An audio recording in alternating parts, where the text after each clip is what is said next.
एक गांव में रामू नाम का एक सीधा साधा गरीब किसान रहता था। उसका हर काम भगवान के भरोसे चलता था। वह एक बार गाय बेचने के लिए हाट में जा रहा था।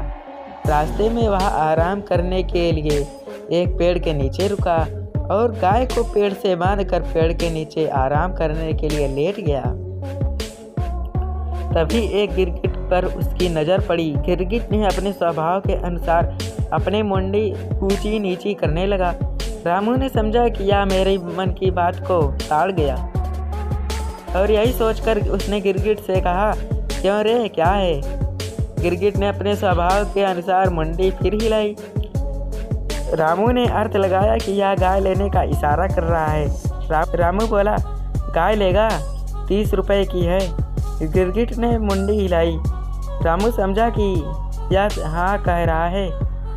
रामू ने सोचा कि हाट बाजार में कहाँ भटकता रहूँगा, गाय इसे ही बेच देता हूँ। रामू ने पूछा, आज रुपए देगा या कल? गिरगिट ने मुंडी हिलाई। उसने जो समझा वह था कि अच्छा कल देगा। चलो कोई बात नहीं भाई, कल दे देना। फिर वह गाय को वहीं छोड़कर घर की तरफ लौट गया। रामू घर आया तो उसकी पत्नी ने पूछा, क्या गाय बेचा है? कितने रुपए में बिकी? लाओ पैसे दे दो। इतने प्रश्नों के उत्तर में रामू ने कहा, एक गिरगिट को 30 रुपए में बेच दी, पैसे कल देगा। उसकी पत्नी ने पूरी बात सुनी और वह दंग रह गई। वह बोली, तुम पागल तो नहीं हो गए हो? कहीं गिरगिट भी गाय खरीदते हैं और वह पैसे कैसे देगा? घर के दूसरे लोगों को जवाब मालूम पड़ा तो उन्होंने उसे खूब खरी खोटी सुनाई। फिर गांव में जिसे पता लगा वह सभी उसकी हंसी उड़ाने लगे, लेकिन रामू पर किसी बात का कुछ असर नहीं पड़ा। दूसरा दिन सूरज निकलते ही वह घर से निकल पड़ा।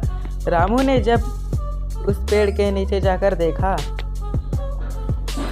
उसे ना तो कोई गाय दिखाई दी ना ही गिरगिट। उसने सोचा कि गिरगिट कहीं घूमने फिरने हो गया होगा, चलो आसपास घूम कर देखते हैं। थोड़ी देर बाद उसने देखा कि एक झाड़ी के नीचे बैठा गिरगिट अपनी मुंडी हिला रहा था। फिर रामू ने उसकी ओर हाथ बढ़ाया तो गिरगिट पीछे सरका। रामू जरा और आगे बढ़ा तो गिरगिट अपनी बिल में घुस गया।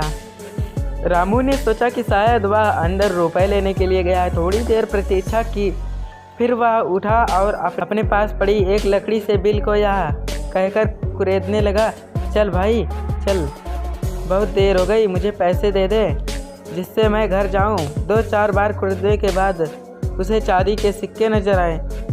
रामू ने समझाया कि सिक्के गिरगिट ने भीतर से दिए। उसने एक एक करके 30 सिक्के गिन कर निकाल लिए। तभी वहाँ एक मटकी दिखाई दी, उसमें और भी सिक्के थे, लेकिन उसने केवल 30 सिक्के निकाले और बोला, देख ले भाई, 30 रुपए लिए हैं। रामू ने फिर से मटकी को मिट्टी में छुपाकर अपने घर की राह पकड़ ली।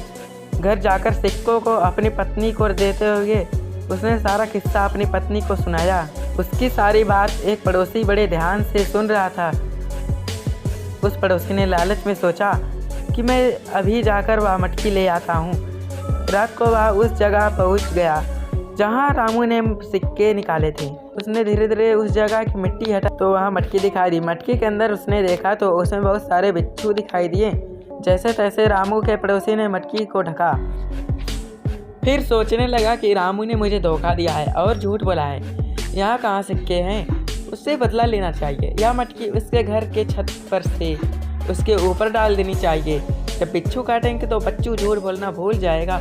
यही सोचकर उसने मटकी का मुंह अच्छे से बांधा और घर की छत की ओर चल पड़ा। घर पहुंचने के बाद उसने रामू की छत की खपरेल को हटाकर मटकी का मुंह खोलकर बिच्छुओं को उड़ेल दिया और फिर चुपचाप घर चला गया। इधर रामू के ऊपर चांदी के सिक्के टपाटप गिर रहे थे तो उसकी आंखें खुल गई। उसने पत्नी को जगाया और बोला, देख भाग्यवान, ऊपर वाला जब भी देता है तो छप्पर फाड़ कर देता है। दोस्तों, अगर आप भी चाहते हैं कि आपको ऊपर वाला छप्पर फाड़ के दे तो इस वीडियो को लाइक कीजिए और चैनल को जरूर से सब्सक्राइब कीजिए। और वीडियो को यहाँ तक देखने के लिए दिल से थैंक्स फॉर वॉचिंग। मिलते हैं नेक्स्ट वीडियो में।